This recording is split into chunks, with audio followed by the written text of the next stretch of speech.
Rebecca! Nana Kufuor, you Rebecca, First Lady of Ghana. The kid say we about time. We about time.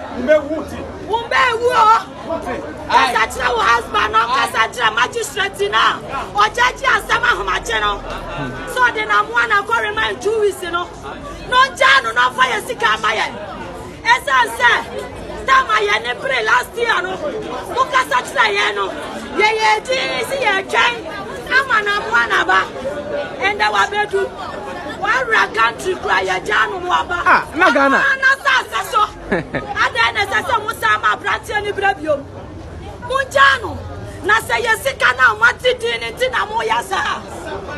Me wane mo.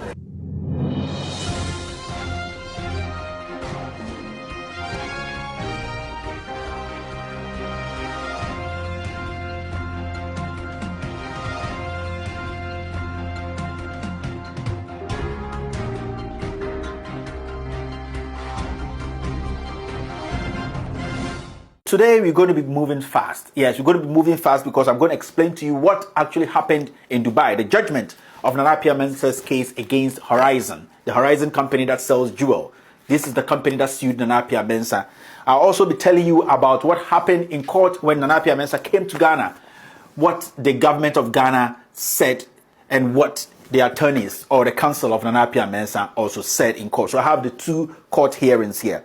But before we start today's event or today's show, I would like everybody to notice this name, Adowi Alfomi. This guy is a Nigerian. And Charles Aboku Daraku, he is Ghanaian. These two are friends. These are the guys who started the whole #1 issue. Yeah, so in 2017, the CEO of Horizon Company came to Ghana to meet Nana Mensah to discuss some gold business. As usual, they've been doing gold for some time. Actually, when they came to meet Nana Mensah, they told Nana Mensah they needed 2,000 kilos of gold. And then Nana Mensah also told them that, you know what, now the government has started this campaign against illegal mining, small-scale mining, so the influx of gold is very slow now, and that I will need a little bit of time. Before that, Nana Mensah had given them a lot of gold, you know, over 2,000 in small quantities. So Nana Mensah sells to them in small quantities, and they've been doing business for a very long time. Now, Nana Mensah tells this company, the representative that came, that give me 2 weeks, and that I will be able to organize something. So they ended up on a number like 750 kilos of gold that Nana Mensah is supposed to sell to them. And the street value of that gold is $32 million. That is what they settled on. Now, this company went behind Nana Mensah and was directed by some people in government, some people at Yoko, some people at the SEC, that there is another company, and that company is called Gust Gold Company. Gust Gold. Now, through the direction from these people in government and also at Yoko and SEC, because you know, before big companies come into this country, they go through the right channels before they will be able to they will be directed to right companies to deal with, because not everybody is really registered or rightfully registered to deal in large quantities of gold. So you have to understand that before these companies come to Ghana and talk to people like MENZGOLD, Gust Gold and all that, people at SEC, the Security and Exchange Commission, are the people who are able to direct you, like, go to Kevin, he sells gold, he is registered, he is a legitimate gold dealer.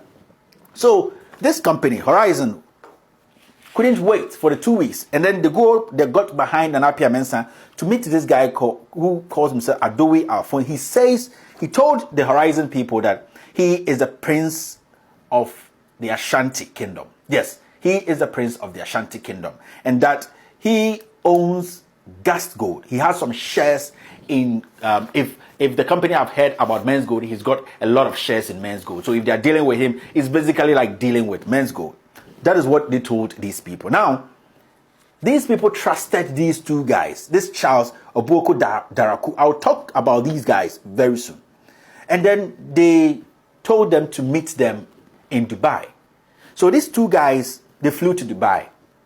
And then when they got to Dubai, they had a meeting with these people that, okay, they can supply them 50 million worth of gold. 50 million. Actually, it was $180 million worth of gold, but they're going to start with $50 million. Now, this company starts to pay. They ended up paying about $48 million to $50 million to this guy posing as the Prince of Ashanti and his Ghanaian friend, Charles Aboko Daraku. This is what happens. Nana Appiah Mensah then is able to manage, he's able to raise the 750 kilos of gold, and he flew this gold all the way to Dubai and handed it over to these people in Dubai. Now he comes back because he's been doing business with them for over 4 years. It's part of the reason why this Horizon company lost their case in court, because they have been dealing with Nana Appiah Mensah for 4 years, and Nana Appiah Mensah has been dealing with them as the CEO of MENZGOLD. They've been to Ghana, they've been to his office. He's never changed his name, identity, his passport. He's used the same identity to deal with these people for 4 years. Now this is what happens.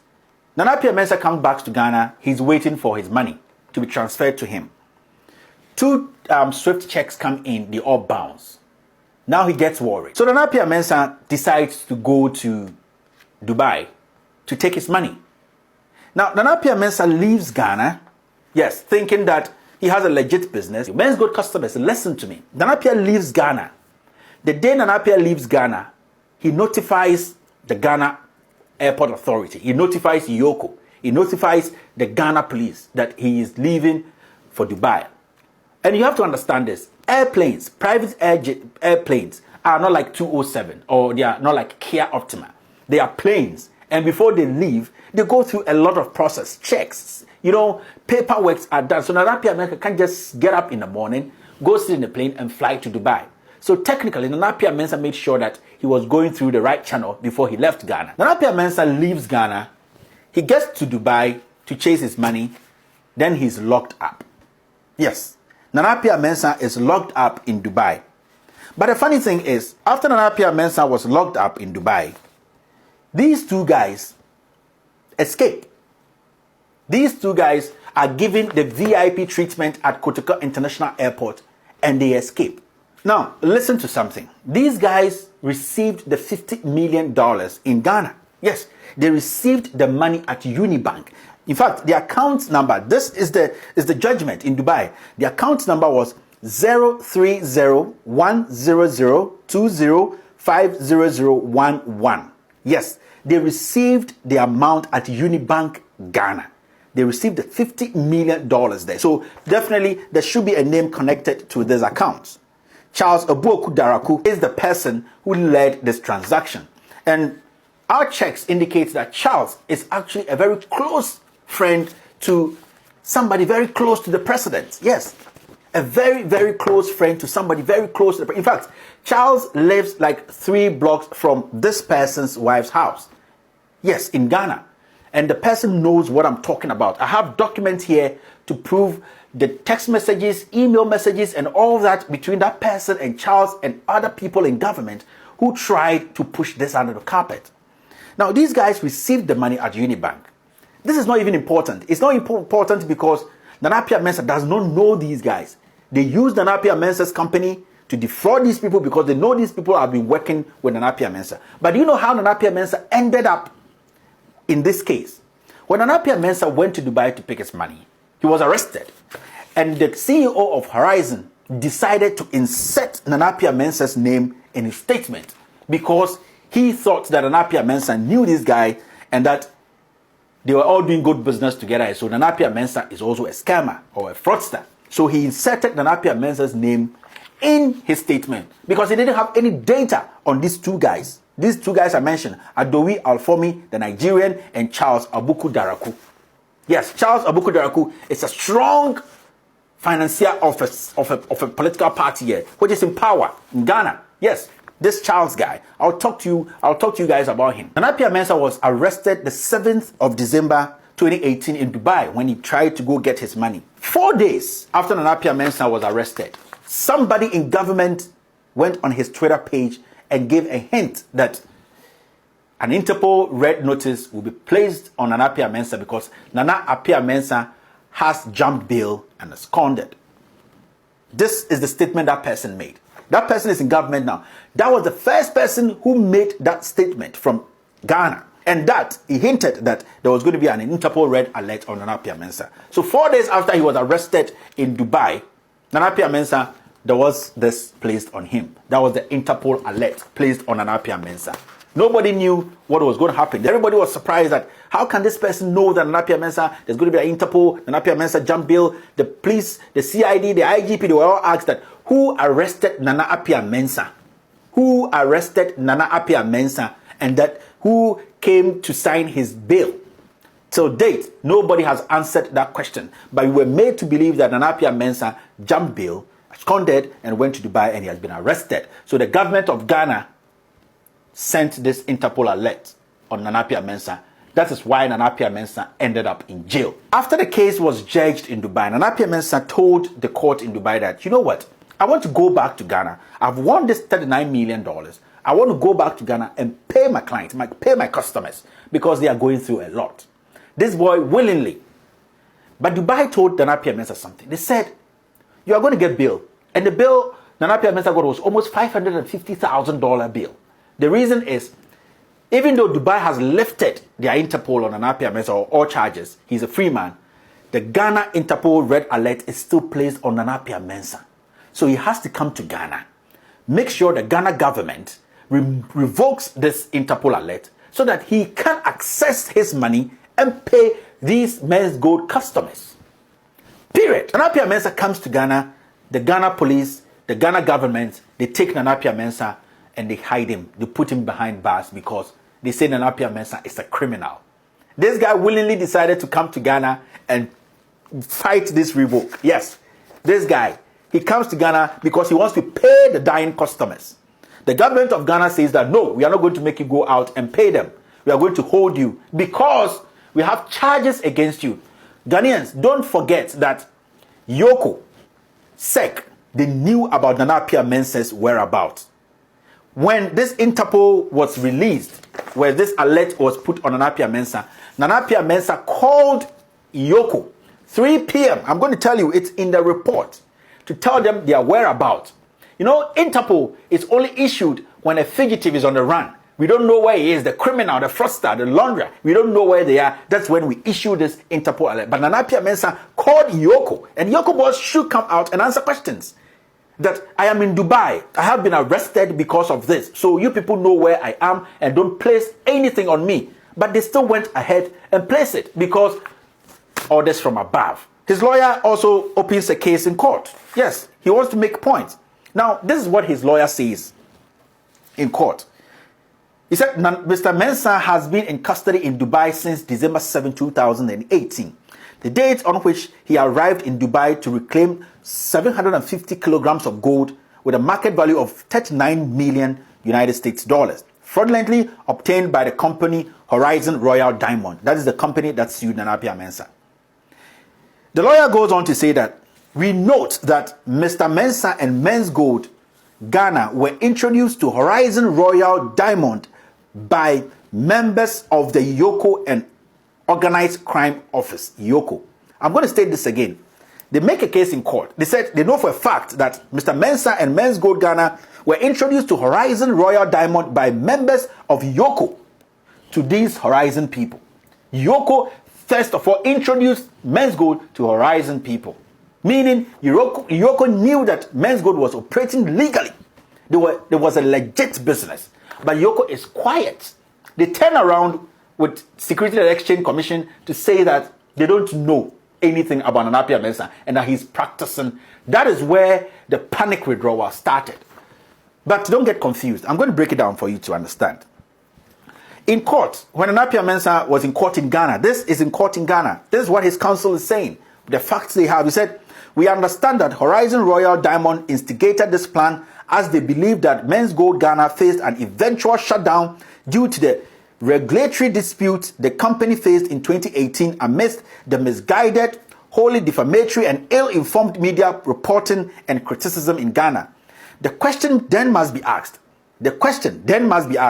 as to whether or not the principals of Horizon Royal Diamond in the furtherance of their criminal attempt conspired with elements within the Republic of Ghana. Is a question they were asking, and they have a reason for asking that question. And the reason is here. There's a reason for asking if there were some elements or some Ghanaians who conspired with this Horizon guys to make sure that Nana Appiah Mensah is locked up. Because in court in Dubai, the CEO of Horizon said that he inserted Nana Appiah Mensah's name in it. He didn't know for sure that Nana Appiah Mensah had scammed him. Now, this is where it gets interesting. Listen to the lawyer of Nana Appiah Mensah. In court in Ghana, he said, it bears noting that, according to Interpol regulations, a red notice is a request to law enforcement worldwide to locate and provisionally arrest a person pending extradition. It is unequivocally recognized by the legal and law enforcement communities worldwide that the issuance of red notice is premised on the whereabouts of the individual in question being unknown. At this point, Nana Appiah Mensah, the government of Ghana, Yoko knew where Nana Appiah Mensah was. And I'm going to tell you the date and time when Nana Appiah Mensah notified Yoko where he was. Now, it goes on to say, officials from the Ghana embassy in UAE were constantly in touch with Mr. Mensah on almost a weekly basis. They were constantly in touch with Mr. Mensah on almost a weekly basis, and a high-level Ghana government delegation visited Mr. Mensah on the 17th of January 2019. Mr. Mensah himself called the Economic and Organized Crime Office Yoko on the 5th. Now, remember that this Interpol alert was sent out on the 11th. Nana Appiah Mensah also called Yoko to tell them their whereabouts. It was approximately 3 p.m. UAE time to tell them where he was. But on the 11th, a red notice was issued on Nana Appiah Mensah. Before I end this first part of this expose, I would like to ask a few questions. Why haven't the police gone after these two criminals? Yes, the Nigerian and the Ghanaian. And we know the bank they withdrew the $50 million from. Why haven't the police investigated that? I also like to ask, why was Hobson Adoye sacked from the Ghana airport? These are questions, and I will bring you answers. I also want to know, who is Charles Daraku, the Ghanaian who helped the Nigerian to dupe Horizon Company of $50 million. I'll bring you the full profile of this guy in the next episode. I also would like to ask, how did the government of Ghana come to $1.6 billion when they told us before that Nana Appiah Mensah owed $1.2 million? I also have answers here I'll be telling my fellow Ghanaians.